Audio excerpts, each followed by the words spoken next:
जय जगन्नाथ। राशि मान शुभ शुभ। मेष राशि विभिन्न सूत्र अर्थागम सहित कर्म संतोष लाभ करेंगे। वृष कर्म उत्साहित हो अग्रसर होगा दिनटी। मिथुन सुख निद्रा व्याघात सृष्टि हो पाए।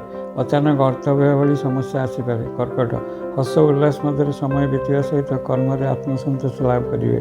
सिंह दिनटी शुभ रही उन्नतिर पाहाच चढ़ सक्षम हे। कन्या दैनन्दिन कर्म अग्रसर आनंदित होगा दिनटी। शुभ संवाद पर उत्साहित हे। तुला मन और मानसिक भाव आदौ भल न रही पारे। किसी दुश्चिंतार दिनटी बिताई पारती। बिछा दिनटी आदौ चिंतामुक्त नुहे, सावधान रहा उचित। धनु रोग ऋण शत्रु प्रादुर्भाव टिके मुक्त हो शांति दिनटी बीती पारे। मकर द्वंद्व मध्य दिनचर्या रही पारे, विशेषकर निष्पत्ति नेवा कष्टकर हो पारे। कुंभ जिते जहाँ भाविले एक सिद्धांत पहुँचवा कष्टकर। मीन किसी हठात सुजोग मन मध्य साहस आनीपे।